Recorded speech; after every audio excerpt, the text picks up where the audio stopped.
सैयदना इमाम हुसैन शहीद करबला, इमाम आली मकाम सिब्ते रसूल रज़ी अल्लाह तआला अन्हु अर्ज़ाहु अन्ना जब मदीने तैयबा में थे और आपको यजीद ने बैत के लिए इसरार किया, और जानते हैं मदीने का गवर्नर वलीद बिन उक़बा इमाम हुसैन को अपने घर में बुलाया, रात के वक्त कहा कि आप यजीद की बैत कर ले, सब ठीक हो जाएगा।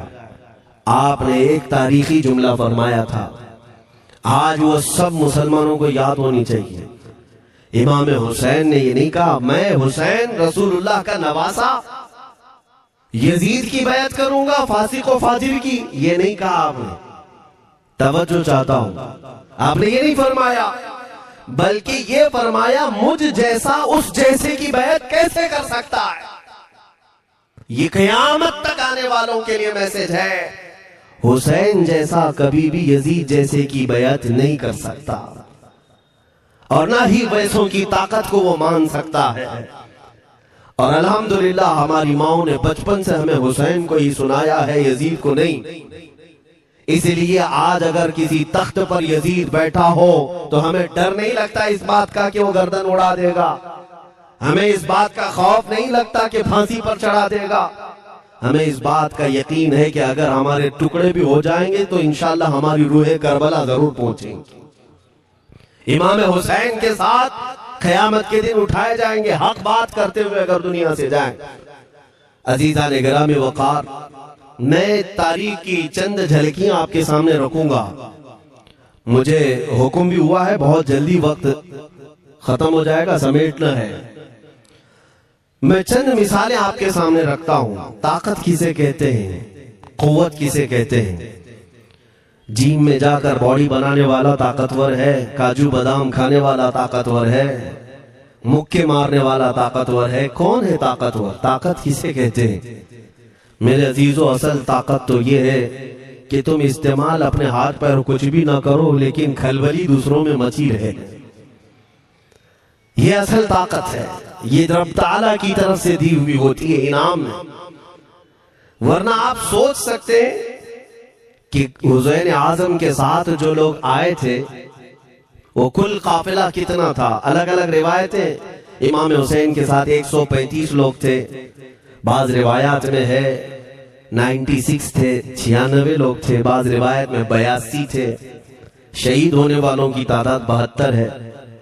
लेकिन इस बात पर अक्सर उलमा मुहद्दिसीन का ख्याल है कि 82 लोग थे, 82 लोग थे। 82 के मुकाबिल में कितने लोगों को आना चाहिए रास्ता रोकने के लिए? अगर किसी आम आदमी से भी पूछे तो डबल कर दो, ट्रिपल कर दो, 4 गुना ज्यादा कर दो।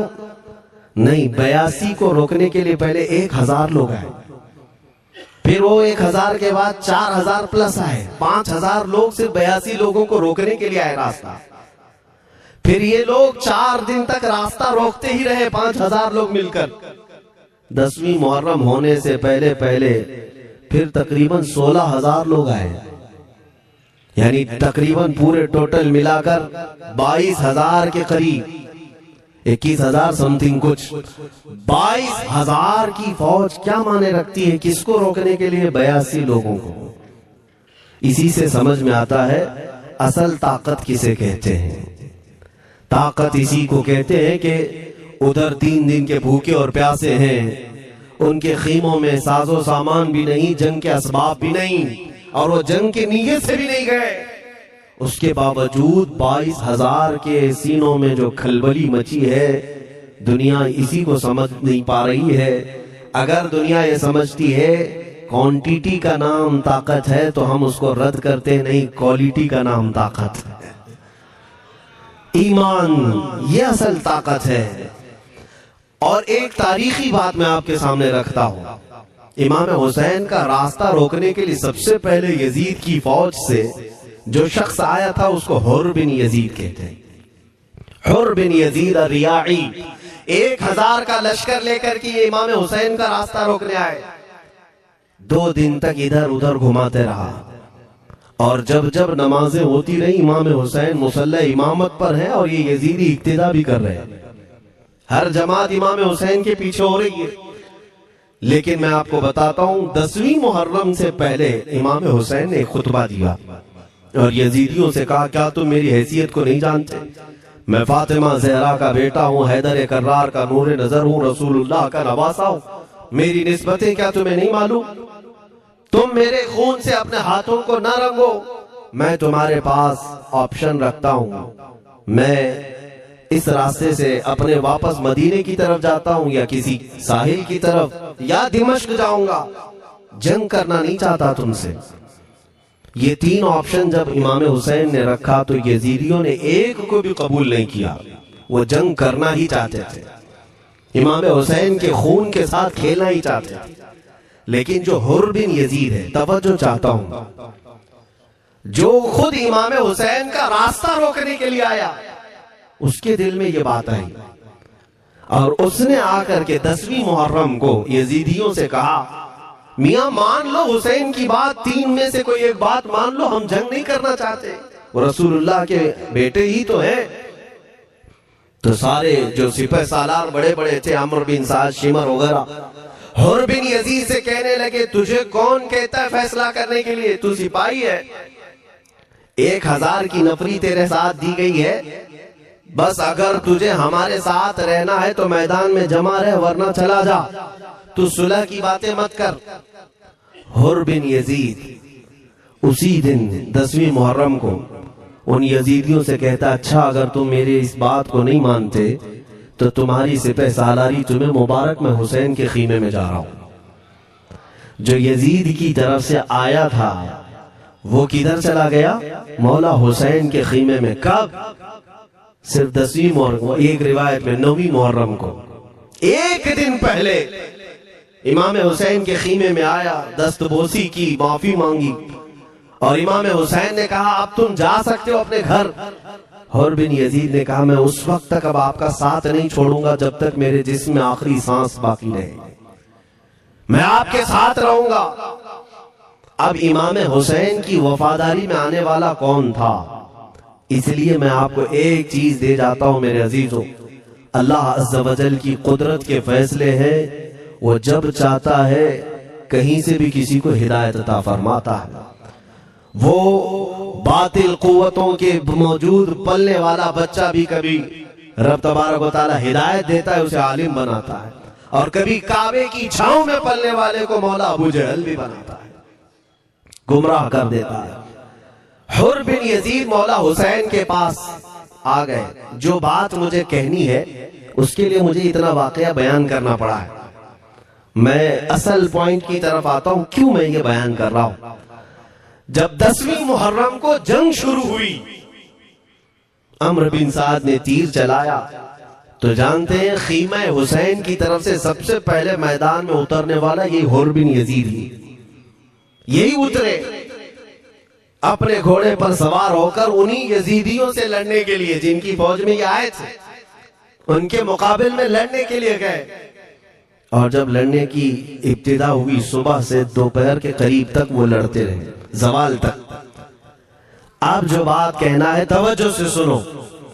हुर बिन यजीद ने सुबह से लड़ाई की, बहुतों ने वहां पर मैदान जंग में मुकाबला आराइयां की हैं, लेकिन हुर बिन यजीद की जो लड़ाई है वो तारीख में लिखी हुई। आज उन्होंने यजीदियों के साथ जो जंग किया, कई घंटे जंग करने के बाद, जानते हैं तनहा हुर बिन यजीद ने 120 यजीदियों को कत्ल किया। 120 की तादाद, एक घोड़सवार एक ही है, 120 को मार गिरा है। उसके बाद जामे शहादत नोश किया। मैं तारीख पढ़ रहा था, वहीं पर हमने किताब को रोक दी।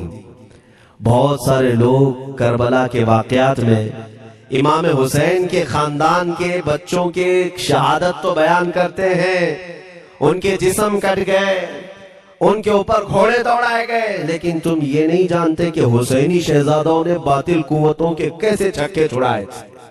एक एक जवान ने मुकाबिल में आने वालों को उनकी औकात कैसे याद दिलाई थी। अब सुनो, हुर बिन यजीद 120 को मार गिरा सकते हैं, वो भी एक दिन पहले खीमा हुसैन में आने वाला, एक दिन पहले खीमा हुसैन में आने वाला। बात समझ में आ रही है? अभी जो एक दिन पहले खीमा हुसैन में आ जाए उसकी ताकत का हाल ये है, जो पैदाइशी हुसैनी हो उसकी ताकत का हाल क्या हो। मेरे अजीजों, ताकत किसे कहते ये समझो। यह और बात है कि लोगों को अपनी ही औकात मालूम नहीं, अपनी हैसियत मालूम नहीं है। होता क्या है मैं आपको बताऊं। अल्लामा अब्दुल मुस्तफा आजमी साहब ने एक बड़ी प्यारी बात लिखी है। वो गुजरात के हालात बहुत अच्छी तरह से जानते थे। आपने एक बहुत अच्छी बात लिखी जो हमारे तमाम चीजों से या आज के जमाने में ये चीज मैच होती है।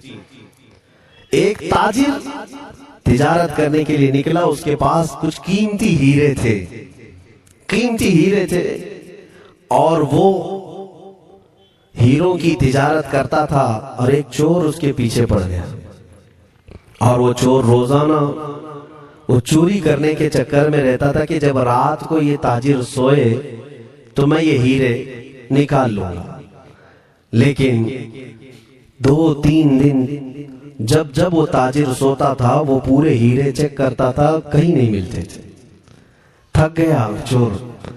3 दिन के बाद उस ताजिर को उसने पूछा, चोर ने कहा कि तुम हीरे रखते कहाँ हो? दिन भर तो तुम्हारे पास होते, रात में कहाँ जाते?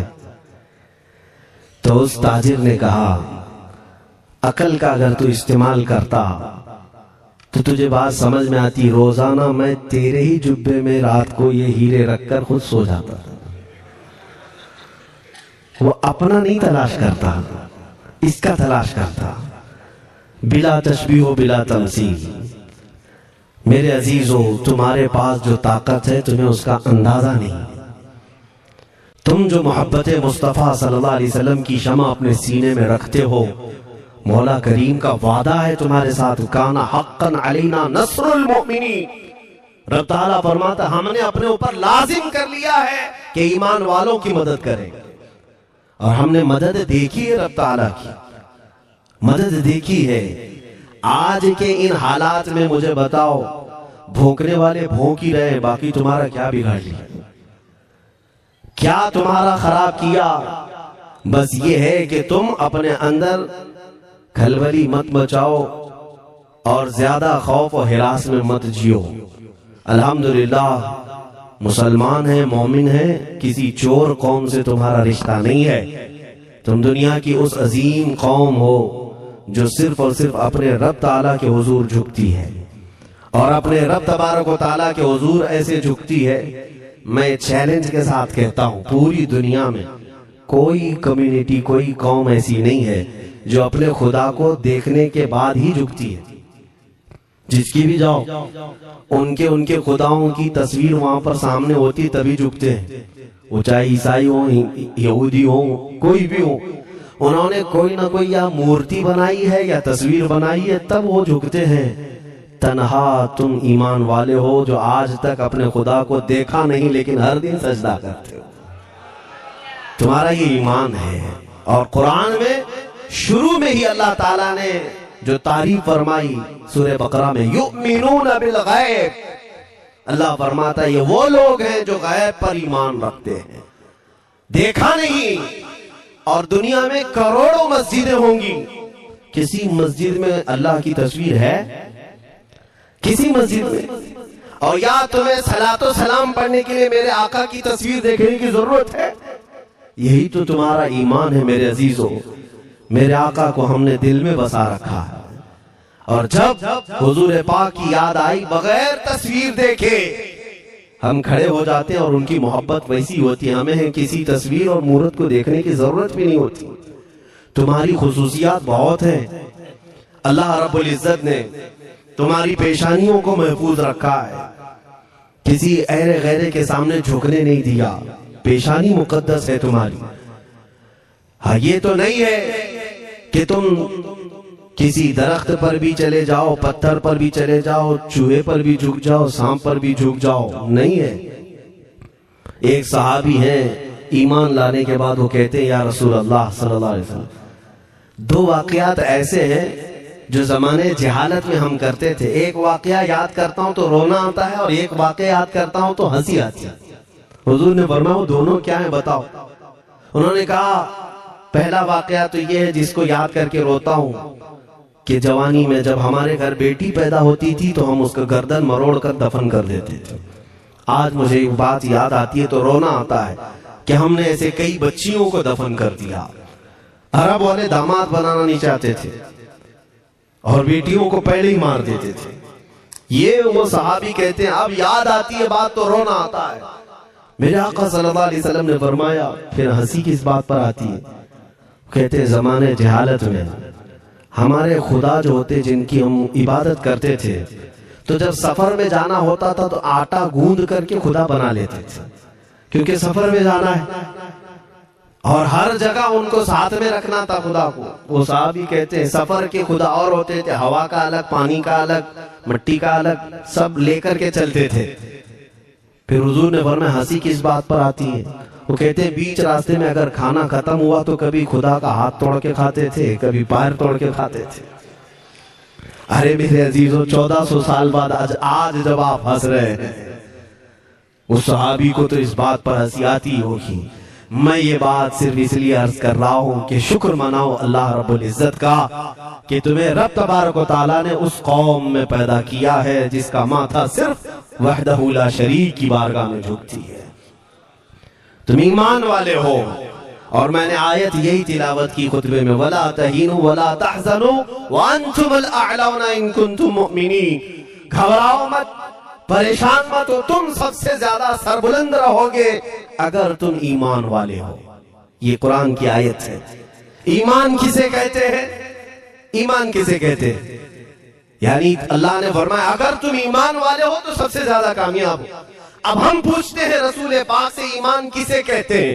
मेरे आका की जुबान से सुनो, ला युमिनु अहदुकुम हत्ता अकूना अहब्बा इलैहि मिन वालिदिही व वलदिही वन नासी अजमईन। हज़रत अनस से रिवायत है, हुजूर पाक सल्लल्लाहु अलैहि वसल्लम फरमाते हैं तुम में से उस वक्त तक कोई कामिल ईमान वाला नहीं हो सकता जब तक अपने वालिदैन, अपने बच्चे, अपने और सारे इंसानों से ज्यादा मैं उसके नजदीक महबूब ना बन जाऊं।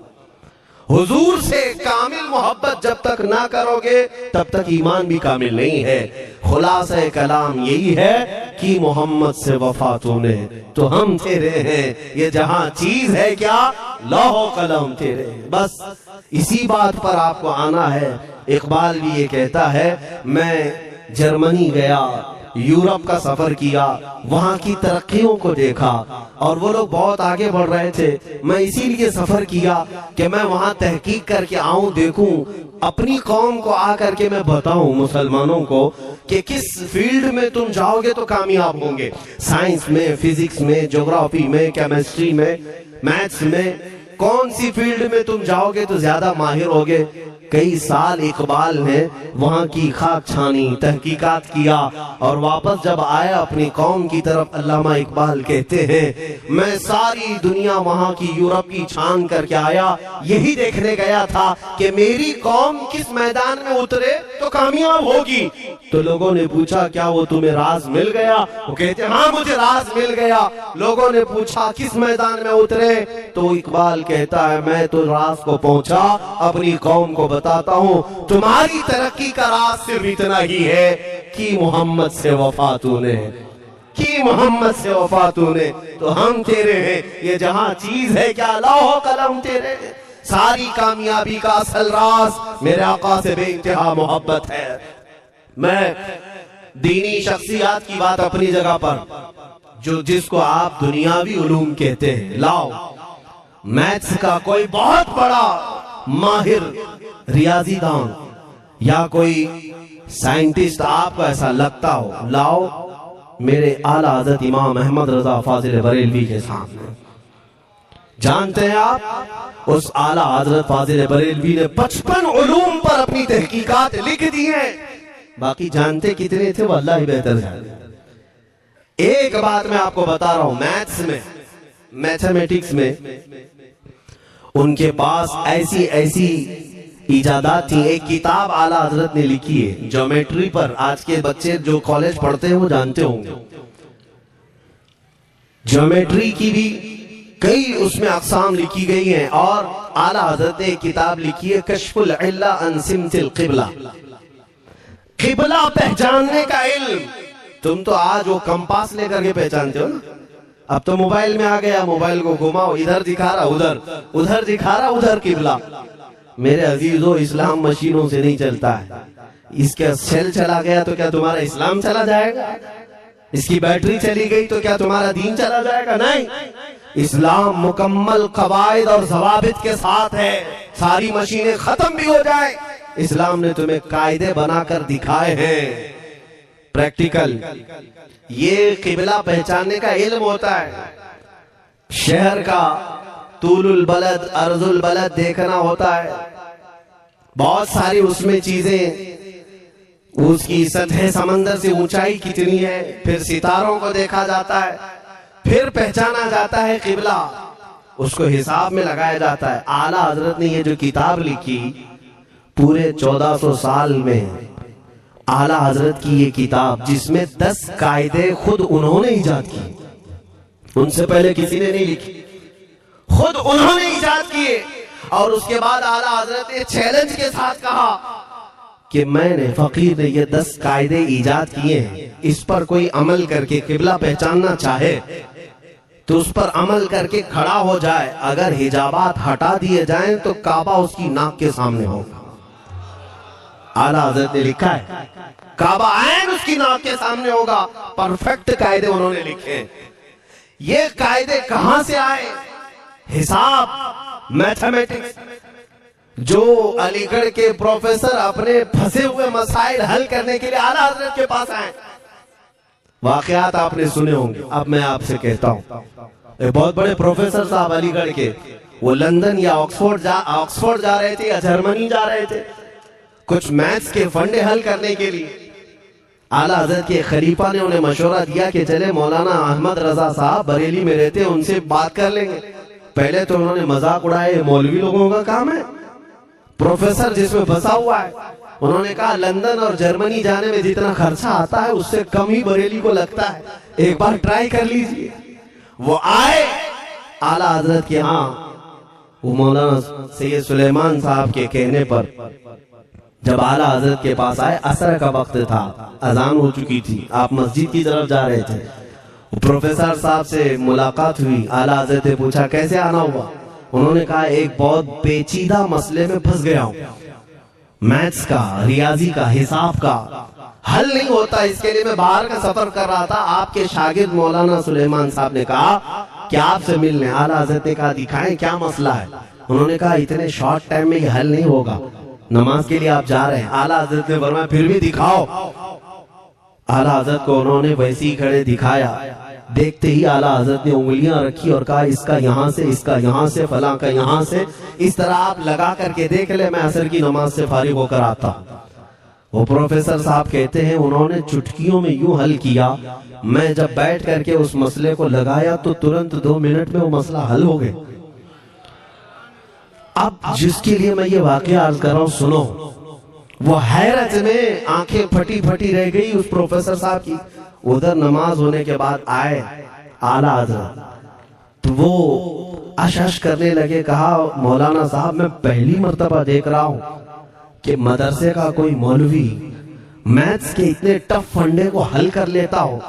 मौलाना ये तो बताएं, ये रियाजी और ये मैथ्स के मसले आपने किससे सीखे? कौन है आपको? किस कॉलेज में, किस यूनिवर्सिटी से आपने सनद हासिल की है? यही मुझे कहना है मेरे से। अब आला हजरत का जवाब सुनो।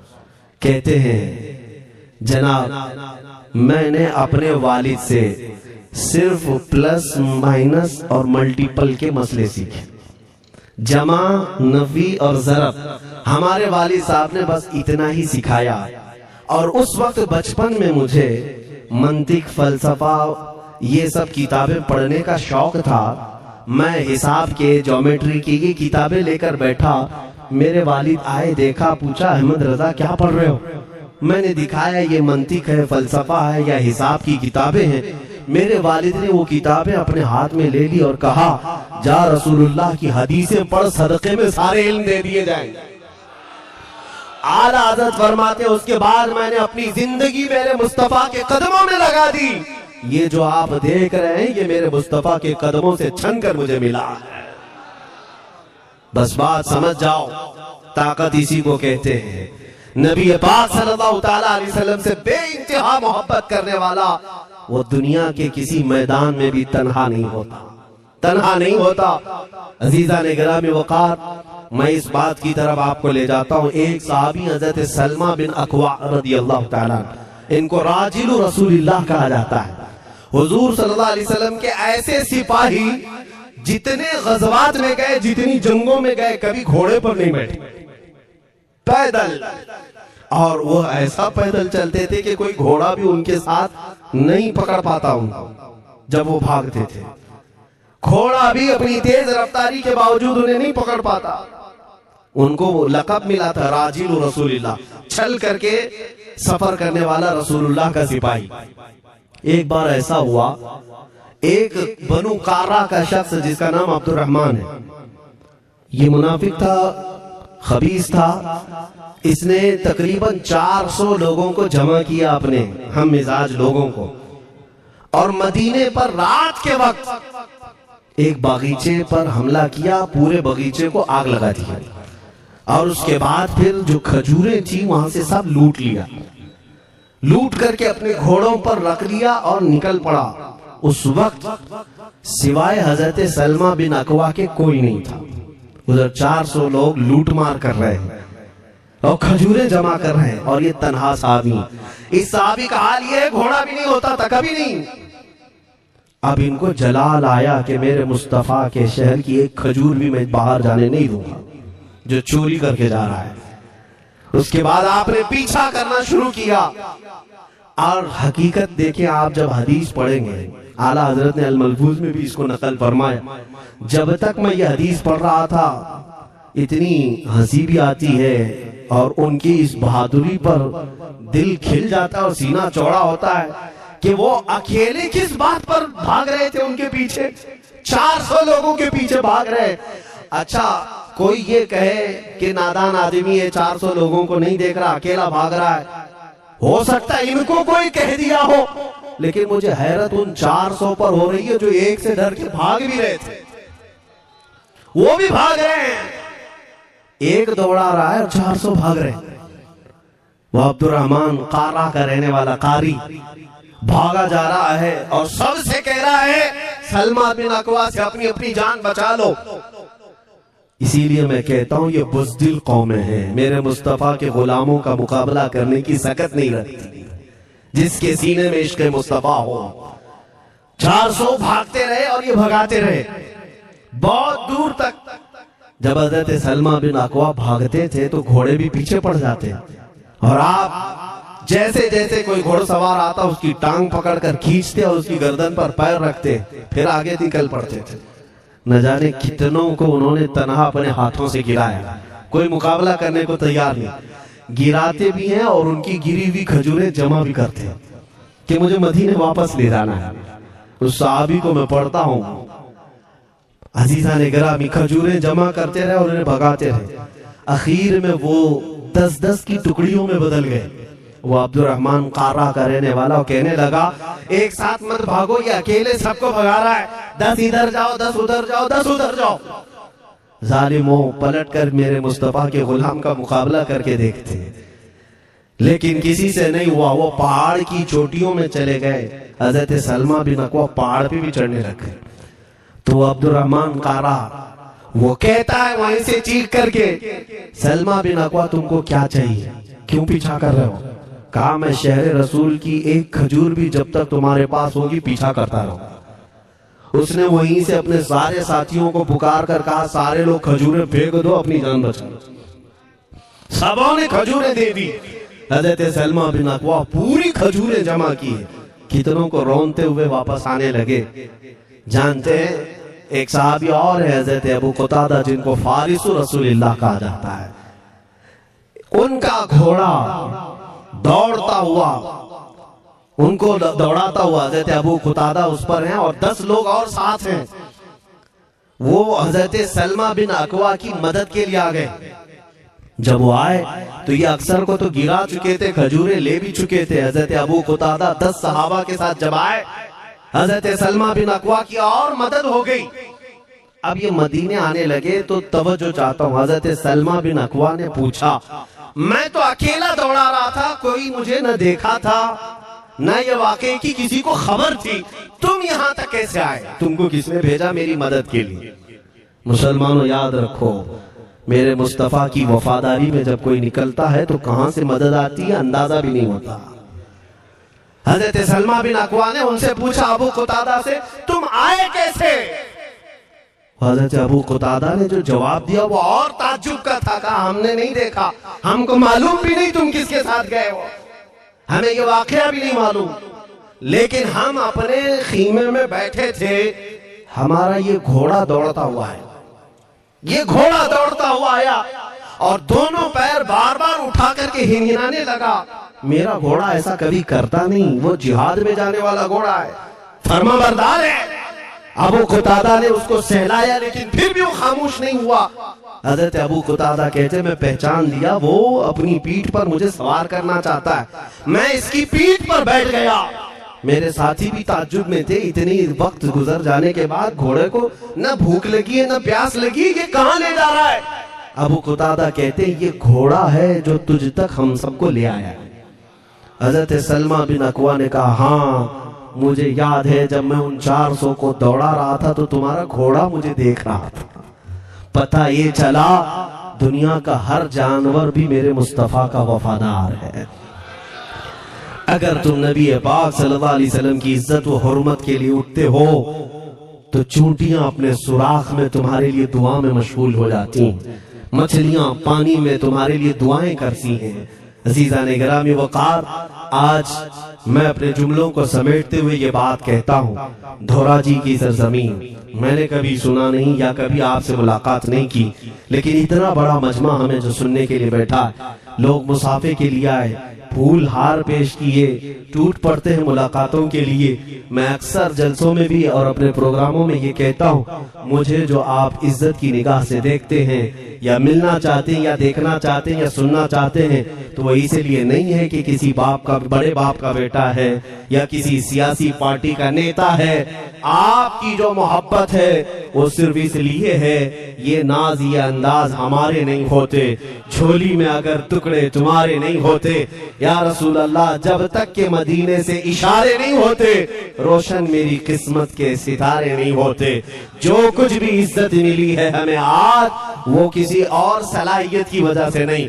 साफ मैं बता देता हूं, मैं मुकर्रिर आदमी नहीं, मैं खतीब आदमी नहीं, मैं वो शोलाबार मुकर्रिर नहीं हूँ कि जिनकी तकरीरों से लोग बहुत ज्यादा नफा उठाते हो। मैं तो तालिब इल्म आदमी हूँ। मेरे आका सल्लल्लाहु ताला अलैहि वसल्लम के लिए इतनी वफा करना जानता हूँ कि मैंने ये अहद कर लिया है, मेरे जिस्म में जब तक खून बाकी रहेगा, एक भी सालिम कुत्ता मेरे आका की तरफ उंगली भी उठाए, हम अपनी गर्दन भी निछावर करने को तैयार रहेंगे।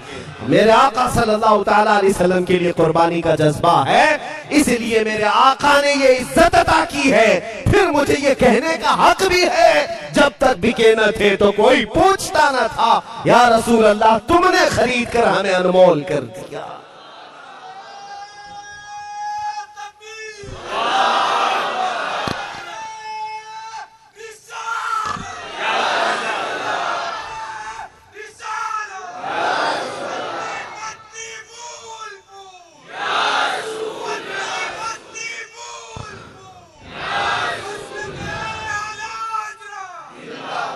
मेरे अजीजों, इस बात पर आज तुम्हारा इत्तेहाद होना है, आज तुम्हारा इत्तेहाद होना है। मैंने काफी इलाकों के दौरे की और देख लिए, लोग जो कहते हैं हम बिखरे हुए हैं, बटे हुए हैं, टुकड़ों में हैं, लेकिन मैंने सबको देखा, यकीनन फिरकों में भी बटे हैं, सिलसिलों में भी।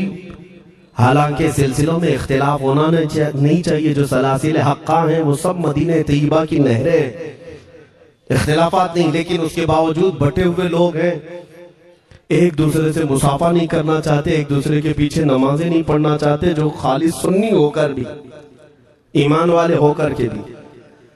मैं बहुतों से ये शिकायतें सुना कि हम में बहुत सारे इख्तिलाफात हैं, लेकिन इसका हल तकरीरें हैं, तहरीरें हैं, लोगों को समझाना है, इस्लाह करना है, सब करके देख लिया। लेकिन एक बात मैंने खुद प्रैक्टिकल देख लिया कि 1000 टुकड़ों में क्यों न बटे हूं, लेकिन मेरे मुस्तफा का नाम आ जाए तो हर कोई मुत्तहिद नजर आता है। ये हमने देख लिया है, ये हमने देख लिया है।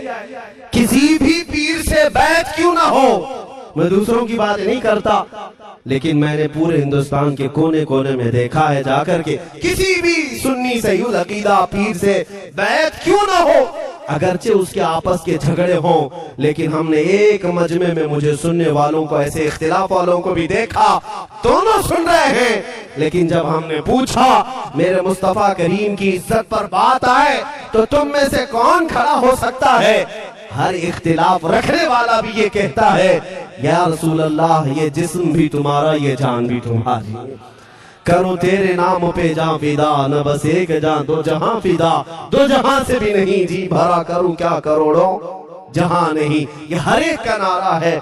इससे पता ये चला कि आज तुम सबको अगर कोई चीज जोड़ सकती है तो नाम मोहम्मद है, मेरे मुस्तफा करीम सल्लल्लाहु अलैहि वसल्लम की मोहब्बत है। गुंबदे खजरा की छांव में सबको जमा करो, इंशाअल्लाह अज़ीज इत्तेहाद बरकरार रहेगा। असल की तरफ नजर रखो, बादशाह की तरफ नजर रखो, बाकी जितने वली हैं, जितने पीर हैं, सब वजीर हैं, सब वजीर हैं, बादशाह सिर्फ मेरा मुस्तफा है। नबी पाक सल्लल्लाहु ताला अलैहि वसल्लम को हम शहींशाह तस्लीम करते हैं, लिहाजा अगर बादशाह की तरफ नजर होगी तो तुम्हें शैतान ये इस तरह की लड़ाइयों में नहीं रखेगा, वो कामयाब नहीं हो सकेगा। तुम सबका मिशन अगर मेरे मुस्तफा की इज्जत और उनकी नामूस हो जाए, हुजूर अकरम सल्लल्लाहु ताला अलैहि वसल्लम की तरफ हमने देखा है बड़े बड़े इख्तिलाफात खत्म हो जाते हैं। हजरत अबू ज़र ग़िफ़ारी, हजरत बिलाल हबशी, दोनों में झगड़ा हो गया था, टकरार हुई। हजरत अबू ज़र ग़िफ़ारी ने सिर्फ हजरत बिलाल को गुस्से में आकर कहा, काली औरत के बेटे, या इब्न उम्मे सौदा, ये तकरार में हो जाता है। हजरत बिलाल को ये बात लग गई, थे तो काले, लेकिन साहबी ने कहा था काली औरत के बेटे। हुजूर के पास जाकर अर्ज किया, या रसूल अल्लाह, अबू ज़र ने मुझे आज यूं कहा, अबू ज़र ने मुझे आज यूं कहा, काली औरत के बेटे। मेरे आका सल्लल्लाहु अलैहि वसल्लम को झला लाया, बाहर आए, बुलाया, अबू ज़र कहाँ है? आए, हुजूर पाक ने उनको मुखातिब करके सिर्फ इतना फरमाया, अफीकल जाहिलिया, अभी तक तुम्हारे अंदर पुरानी जाहिलियत बाकी है? 3 बार पूछा और उसके बाद मेरे आका चले गए, कुछ नहीं फरमाया। पुराने जमाने की काफिरों की जाहिलियत अभी बाकी है, जो माँ के नाम से लोगों को गालियां देते या पुकारते थे। हजरत अबू ज़र ग़िफ़ारी को इतनी बात लग गई कि मेरे आका मुझसे रूठ रहे, मेरे आका के दिल पर यह बात लग गई। तो उन्होंने ये नहीं किया कि देखा जाएगा बाद में क्या होगा, नहीं, सीधे मस्जिद नबवी में हजरत बिलाल को ढूंढने के लिए आए। कहाँ है? हजरत बिलाल मिल गए तो उनका हाथ पकड़ करके लाए। अबू ज़र ग़िफ़ारी जमीन पर लेट गए, सो गए। कहा है बिलाल, मुझे माफ कर दे, मैंने तुझे सख्त जुमला कहा, मुझे माफ कर दे। हजरत बिलाल ने कहा ठीक है, मैंने माफ कर दिया, हो गई बात। लेकिन हजरत अबू ज़र ग़िफ़ारी ने कहा नहीं, मेरा दिल इस पर सुकून नहीं मानेगा, एक काम करो ए बिलाल, तुम अपना ये पैर मेरे चेहरे पर रगड़ो, ये तुम्हारा तलवा जिसको मैंने काला कहा था, उसी तलवे से मेरे चेहरे पर तुम रगड़ो ताकि मुझे मेरी हैसियत पता चल जाए। हजरत बिलाल क्या उनकी बात पर अपना पांव उनके चेहरे पर रगड़ देते, दोनों हाथों से उनको जमीन पर उठाया और सीने से सीना लगाया। कहा है अबू ज़र, कैसी बात करते हो, जिस आका के तुम गुलाम हो उसी आका का मैं भी गुलाम। मैंने ये तारीख में पढ़ा है, अगर सख्तियों को कोई चीज जोड़ सकती है तो मेरे आका की मोहब्बत है और मुस्तफा करीम की मोहब्बत है। तुम्हारे सीने चौड़ा कर देगी, तुम्हारा दिल कुशादा कर देगी, तुम अपनों को एक्सेप्ट करने लग जाओगे अपने नबी की निस्बत पर। हाँ, एक बात याद रखें, मैं ये सिर्फ मेरे आका की निस्बत वालों के लिए कह रहा हूं। बाकी हमारा अकीदा तो ये है, नबी से हो जो बेगाना उसे दिल से जुदा कर दे, पितर मादर बिरादर जानो माल उन पर फिदा कर दे। हम उसको मानते ही नहीं, चाहे बापों की माँ हो जो मेरे नबी को नहीं जानता, जो मेरे आका की अजमत को नहीं पहचानता, मैं उनके बारे में नहीं कहता।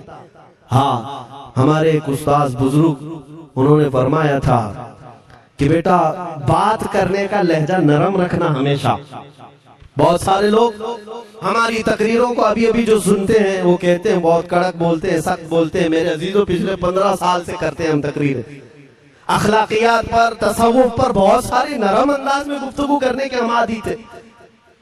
वो सब नहीं देखते, लेकिन जहां हम थोड़ा सा चीखते हैं या गरज के साथ बोलते हैं, वो बहुत जल्दी किसी को लगती है और कहते हैं आप बहुत कड़क लहजे में कहते हो। 90% हमने नरम लहजे में बात किया है, लोगों को अखलाकियात सिखाया है। चोरी, जिना, डकैती, सूद, शराब, इन सब की मजम्मत पर बयानात हमने रिकॉर्ड किए। वो सब नजर नहीं आता, लेकिन सख्त जुमले बहुत जल्दी नजर आते। लेकिन ये मैं क्यों करता हूं वो भी आपको बता दूं। हमारे एक बुजुर्ग उस्ताद ने फरमाया, कहा कि बेटा नरम गुफ्तगू करने की आदत रखना, इसलिए कि मेरे आका सल्लल्लाहु अलैहि वसल्लम की सुन्नत है नरमी से कलाम करना। लेकिन एक बात याद रखना, जिंदगी भर नरमी से बात करो, लेकिन मुस्तफा करीम सल्लल्लाहु अलैहि वसल्लम की एहानत या दुश्मनी किसी में देखो तो फिर ना तुम्हारी जुबान मीठी होनी चाहिए, ना दिल नरम होना चाहिए, ना दिमाग ठंडा होना चाहिए। हाँ, ये ईमान का तकाजा है। हम जो सख्त बात करते हैं, लोगों को ऐसा लगता है कि इतना कड़क नहीं बोलना चाहिए। तुम्हें पता भी नहीं हजरत उमर फारूक कितना बोलते थे। हाँ, उमैर बिन वहब एक शख्स था जो हुजूर के कत्ल का इरादा करके आया था मक्का से। सफवान नाम का एक और शख्स, उमैर नाम के 2 लोग हतीम काबा में बैठकर मीटिंग करके आए, क्योंकि सफवान का बाप जंगे बदर में मारा गया था, उमैर का बेटा जंग में कैदी होकर हुजूर के पास कैद था। दोनों का प्रॉब्लम सेम था। दोनों लोग हतीम काबा में बैठ करके फैसला करते हैं। सफवान ने कहा मैं तुझे बहुत पैसे दूंगा, एक तलवार को जहर में बुझा कर जाओ मदीना और मोहम्मद का कत्ल कर आओ सल्लल्लाहु अलैहि वसल्लम। उमैर बिन वहब तलवार छुपा करके मदीने आया, लेकिन जिस वक्त वो आया, हजरत उमर फारूक चंद सहाबा के साथ मस्जिद नबवी के बाहर खड़े थे। देखते ही उसकी गर्दन में जो है ये गमछा डाला, रुमाल, और कहा खुदू हादल कल, पकड़ो इस कुत्ते को। ये हजरत उमर की जुबान से निकले, कहते पकड़ो इस कुत्ते को। यही वो है जो बद्र के अंदर, मैदान बद्र में मक्का वालों को भड़का रहा था जंग पर हुजूर के खिलाफ। यहाँ मदीने में आया है, पकड़ो इसको। हजरत उमर बाहर ही सब कर देते, लेकिन कहा कि मैं हुजूर से पूछ के आता हूँ इसका करना क्या। मेरे आका के पास गए, कहा या रसूल अल्लाह, शैतान कुरैश आया है, कुरैश का शैतान आया है, उमैर बिन वहब, और मुझे लगता है वो बुरी नीयत से आया है। हजरत उमर पहले ही भांप रहे हैं, मुझे लगता है वो बुरी नीयत से आया है, क्या करना है आप हुक्म फरमाए। मेरे आका ने फरमाया उमर उसको अंदर ले आओ। उमैर बिन वहब को वैसी गर्दन में वो गमछा डाल के घुमा के अंदर ले आए मस्जिद नबवी में। हुजूर ने पूछा, हजरत उमर से कहा छोड़ दो उसको। जब अंदर आया तो पूछा हुजूर ने, क्यों आए उमैर? अब वो झूठ बोलने लगा, मेरा बेटा आपके पास कैदी है, खैर खैरियत पूछने के लिए आए, और क्या है। मेरे आका ने फरमाया सच सच बताओ क्यों आए हो। उसने फिर कहा मैं अपने बेटे की खैरियत मालूम करने आया हूं, और क्यों आया हूं। हुजूर ने फरमाया खैरियत मालूम करने आए तो तलवार लेके क्यों आए हो। उसने तलवार दिखाने के लिए फेंक दिया, कहा इस तलवार का क्या होना है। तलवार तो हमारे पास बदर में भी थी, लेकिन पता आप ही के साथ थी। बड़ी बड़ी बातें करने लगा। मेरे आका को जलाल आया और कहा उमर वो बात क्यों नहीं बोलते जो तुम सफवान के साथ काबा के हतीम में बैठ कर करके आए हो।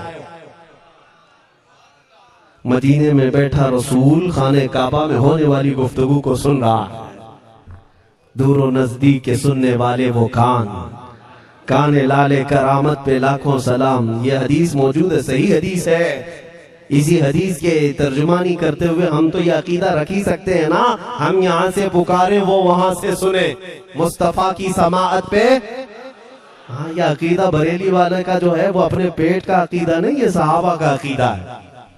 मेरे अजीजों, जब मेरे आका ने फरमाया वो बात बताओ जो हतीम काबा में करके आए हो, अब थर थर थर कांपने लग गया। इससे इस रसूल से क्या छुपाएं जो हतीम काबा में तन्हाई में होने वाली मीटिंग को भी जानता हो।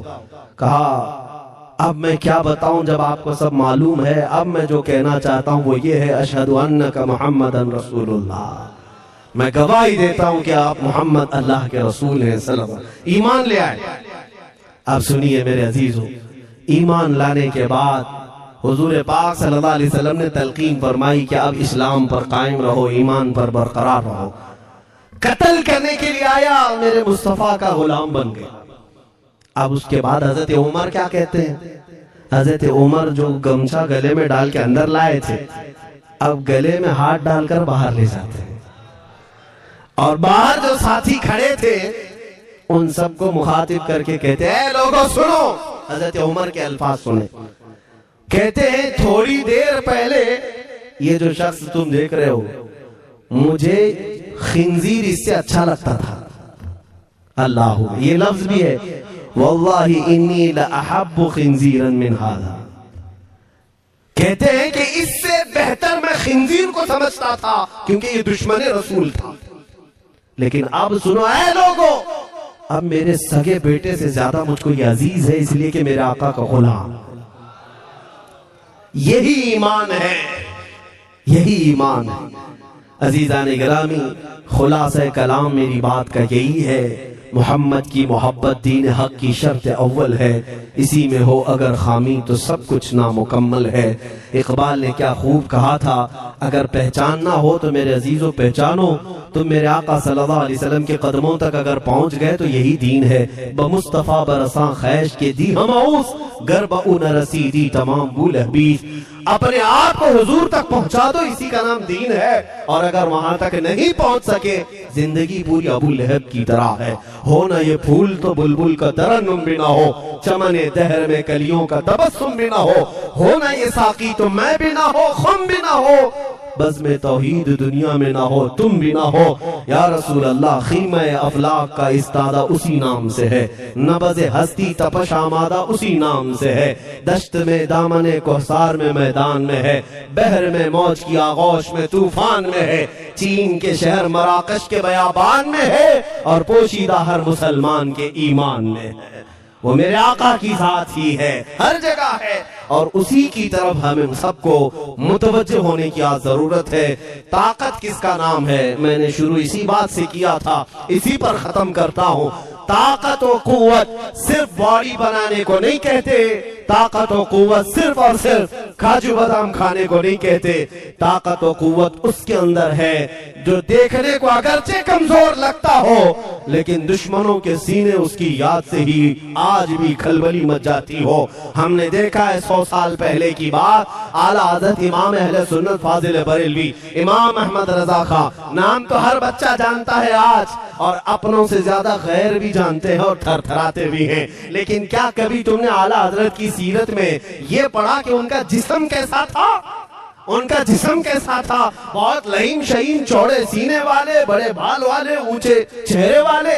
नहीं मेरे अजीजों, तारीख में आप पढ़ोगे आला हजरत कसरत से लिखने की वजह से, कसरत से इबादत की वजह से जिस्मानी एतबार से बड़े दुबले पतले थे, बड़े दुबले पतले थे।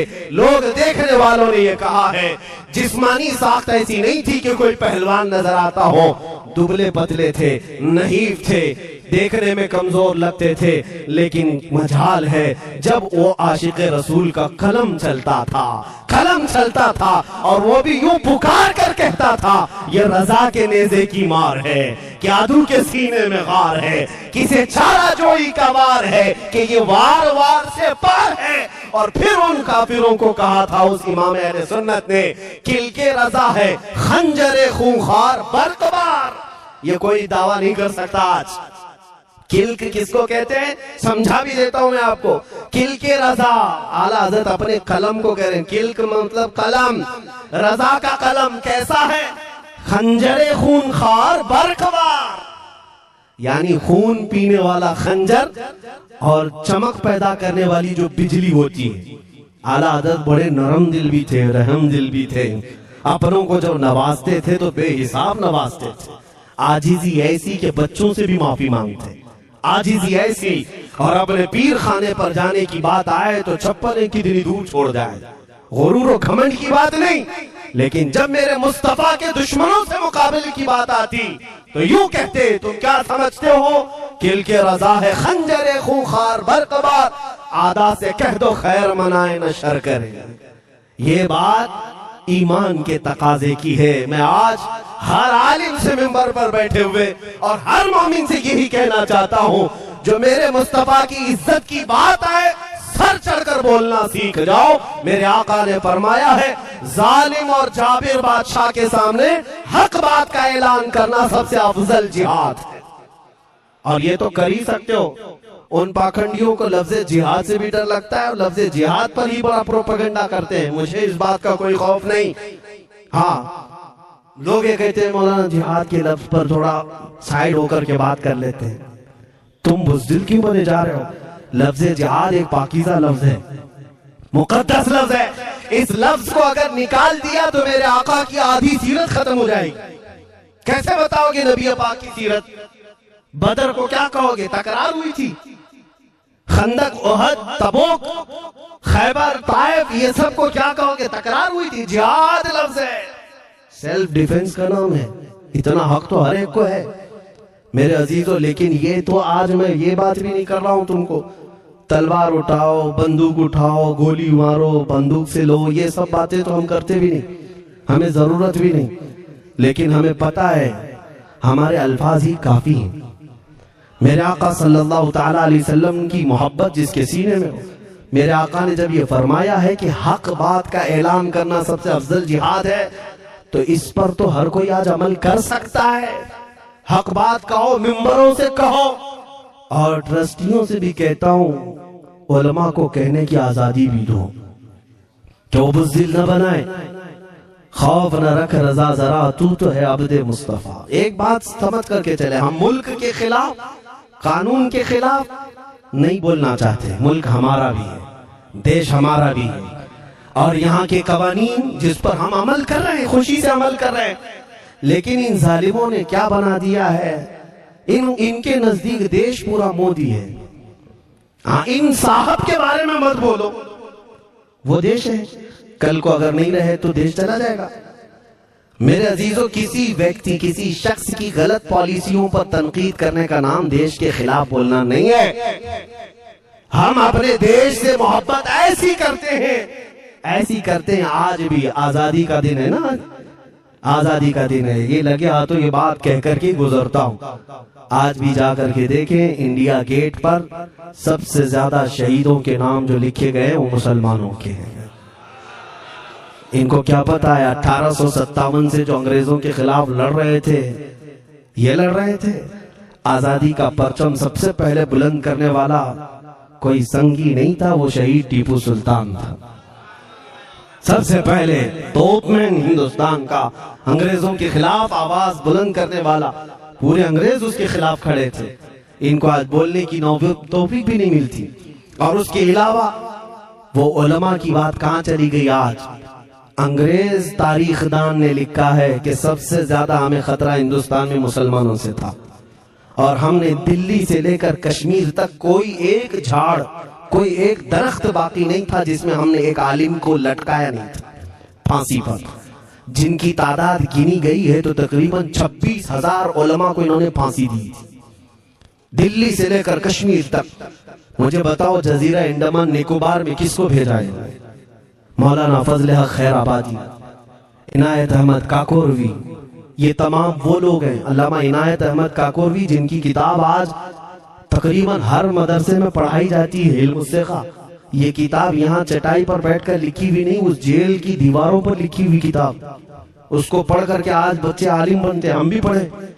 ये वो लोग हैं जिनको सिर्फ और सिर्फ हक बात कहने की बुनियाद पर जिंदगी भर जेल में डाल दिया गया। आज ढूंढ करके निकालो मौलाना फजल हक खैराबादी का मजार कहाँ है, और अंडमान निकोबार में। जहां काला पानी की सजा दी जाती थी।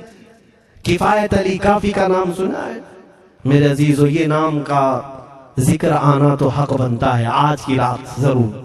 मुरादाबाद शहर का वो आलिम रब्बानी, वो सिर्फ और सिर्फ मुजाहिद आजादी नहीं बल्कि फना फिर रसूल भी था। आप इसी से अंदाजा लगा ले, आला हजरत जैसा आशिक, हदायत बख्शिश लिखने वाला। आला हजरत के अशार तो पता है ना, इमामुल कलाम कहते हैं। आला हजरत की नातों को इमामुल कलाम कहते हैं। सारे कलामों का इमाम आला हजरत की नाते। पढ़ करके देख लो, वजद आ जाए हुजूर की नाते। लेकिन उस आला हजरत से पूछा गया, आप किसकी नाते पसंद करते हैं? आला हजरत फरमाते हैं, मैं सिर्फ दो ही लोगों की नाते सुनता हूं, या तो हसन रजा बरेलवी की या अल्लामा किफायत अली काफी की। आला हजरत इसकी नाते सुनते हो, इसी से अंदाजा कर सकते हो किफायत अली काफी कौन थे। मैं अक्सर जगहों पर इनका तस्करा करता हूं ताकि बच्चों के जहनों में बात मुंतकिल हो जाए। अब मैं आपको बताऊं, उनकी जुबान में अल्लाह ने वो ताकत दी थी कि वो जब इश्क़ रसूल पर बोलते थे तो हजारों का मजमा रोने लगता था, उनकी तरफ आ जाते। और अंग्रेजों को ये बात कतई पसंद नहीं थी। उन्हें कई तरह से गिरफ्तार करने की कोशिश की गई। आखिरकार एक मुनाफिक के जरिए से मौलाना किफायत अली काफी को गिरफ्तार करने के लिए अंग्रेज आए। कितने जानते? 3000 लोग आए एक आलिम को गिरफ्तार करने। हमेशा कुत्ते झुंड में ही आते हैं। हाँ, मॉब लिंचिंग भी जो है ना, कुत्ते झुंड में ही करते हैं। किफायत अली काफी रहमतुल्लाह अलैह को गिरफ्तार करके ले गए दारुल इमारत में। अंग्रेजों ने रात के वक्त किफायत अली काफी के कपड़े खोले और उनके जिस्म पर गर्म इस्त्री फेरी।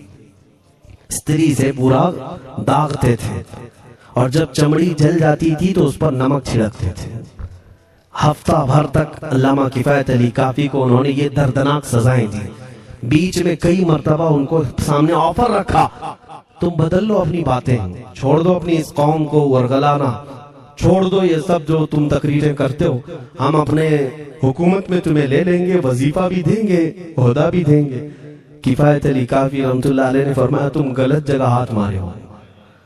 हाँ, ये वो जगह नहीं है जहां से 500 पाउंड लेकर के कौवा भी हलाल कर दिया जाए, हर चीज जो है तुम्हारे हिसाब की बना दी जाए, ये वो जगह नहीं है। किफायत अली काफी रहमतुल्लाह अलैह ने कहा, मेरा दीन इतना सस्ता नहीं है, इतना सस्ता नहीं है।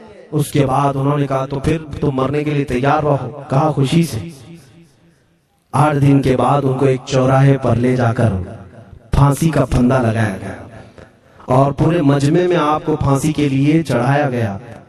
अंग्रेजों ने पूछा था, कोई आखिरी वसीयत है तुम्हारी, कोई आखिरी ख्वाहिश है तो बता दो लोगों में। फांसी पर चढ़ने वाला ये कहता होगा, मेरी बीवी से मिल लूं, बच्चों से मिल लूं, जायदाद प्रॉपर्टी की वसीयत कर दूं, मेरे बाद कौन बैठेगा वो कह दूं। लेकिन किफायत अली काफी की बात पर कुर्बान जाओ। उस भरे मजमे में कहते, हाँ मेरी आखिरी ख्वाहिश एक ही है, एक बार नाते रसूल पढ़ लो। अल्लाह अल्लाह, एक बार नाते रसूल पढ़ लो। उन्होंने कहा, ठीक है, तुम्हारी इस ख्वाहिश का हम अदब करते हैं, कर लो। किफायत अली काफी रहमतुल्लाह अलैह फांसी के फंदे पर चढ़ने से पहले क्या मगन होकर के गुनगुना रहे थे। यूं कह रहे थे, कोई गुल बाकी रहेगा न चमन रह जाएगा, पर रसूलुल्लाह का दीने हसन रह जाएगा। अतलसो कम ख्वाब की पोशाक पे नाजा न हो, इस तने वे जान पर खाकी कफन रह जाएगा। सब फना हो जाएंगे हश्र तक काफी, वो लेकिन नाम हजरत का जुबानों पर सुखन रह जाएगा। ये नाते वाग गुनगुनाते हुए चढ़ गए फांसी के फंदे पर। लोगों ने देखा फांसी तो लगी लेकिन लबों पर उसी तरह की मुस्कुराहट।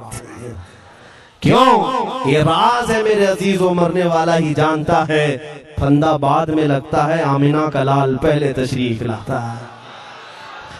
मौत का दर्द उसे क्या होगा जो जमाले मुस्तफा देख रहा हो, मेरे आका सल्लल्लाहु ताला अलैहि वसल्लम की तरफ महव हो। अब सुनो, मैं ये बात क्यों कह रहा हूं, तुम इन बातों से घबराना नहीं, इन बातों से डरना नहीं कि कल को अगर आपके मिंबर पर बैठकर खिताब करने वाला ये आपका गुलाम मर जाता है, कट जाता है, कोई मुझे मार देता है, तो इस बात का यकीन रख लेना, दीन रुकेगा नहीं। और मेरे आका सल्लल्लाहु अलैहि वसल्लम के नामूस और उनकी इज्जत में कोई कमी आने वाली नहीं। हमारे मर जाने से कुछ नहीं होना है, इसलिए कि हर सुन्नी बच्चा जानता है इस्लाम जिंदा होता है हर करबला। हम मरने के बाद इस बात का यकीन रखते हैं अगर हमारी मौत हो गई इस रास्ते में तो इस्लाम की आबियारी होगी, इस्लाम और फूलेगा फलेगा। और हुआ यही, किफायत अली काफी को फांसी का फंदा देकर 8 दिन तक जश्न मनाया था अंग्रेजों ने। जो मौलवी चला गया, जो लोगों को तकरीर करता था, हजारों का जमा करता था, हुजूर अकरम सल्लल्लाहु अलैहि वसल्लम की मोहब्बत की बातें करता था, चला गया, हमने फांसी दे दी। लेकिन इन जालिमों को मालूम नहीं मेरे खुदा का कानून क्या है, कुदरत खुदाबंदी का कानून क्या है। मुरादाबाद शहर में ये किफायत अली काफी को 1857 के पहले फांसी दे रहे हैं और उसी साल मुरादाबाद के करीब बरेली शहर में अल्लाह ताला अहमद रजा पैदा करा। तुम एक आशिक को फांसी दिए, हुजूर पाक के चाहने वाले को तुमने फांसी देकर ये समझा कि आप खत्म हो गया इश्क की बातें करने वाला। लेकिन कुर्बान जाओ मोहब्बत मुस्तफा पर, मेरा रब ऐसे इन मक्कारों के मकर को फेरता है कि फौरन अल्लाह ताला ने ऐसा आशिक पैदा किया, ऐसा आशिक पैदा किया कि फिर बरेली की तरफ से उठने वाली आवाज एक शहर में, एक बस्ती में नहीं, दुनिया के कोने कोने में पहुंच गई। आज 100 साल हो गए उस मर्दे कलंदर इमाम अहले सुन्नत को दुनिया से गए हुए, लेकिन हर मस्जिद की मिंबर और मेहराब आवाज देती है मुस्तफा जाने रहमत पे लाखों सलाम, शमे बज़ में हिदायत पे लाखों सलाम। और फिर हमारे बच्चे भी ये आज कह जाते हैं, डाल दी कल्ब में अज़मत मुस्तफा, सैयदी आला हजरत पे लाखों सलाम। ये निजाम है मेरे मौला का, एक चिराग तुम बुझाओगे मौला 100 चिराग रोशन फरमाएगा।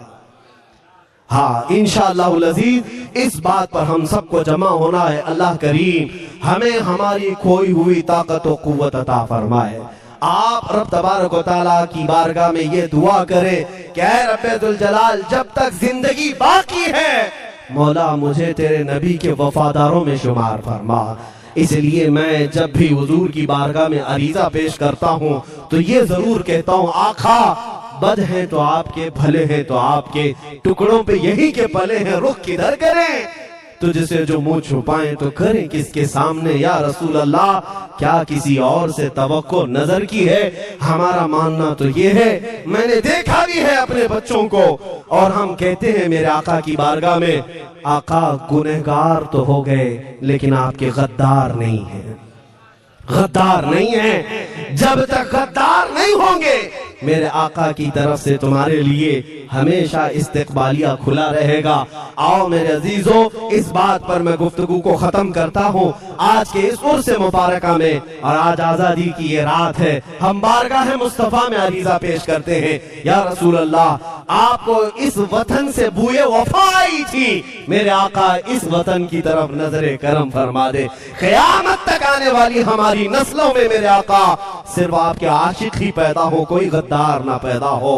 हमारी दुआ यही है मेरे आका, मैं मुजरिम हूँ आका, मुझे साथ ले लो कि रस्ते में है जा बजा थाने वाले, चमक तुझसे पाते हैं सब पाने वाले, मेरा दिल भी चमका दे चमकाने वाले। व आखिर दावाना अनिल हम्दुलिल्लाहि रब्बिल आलमीन।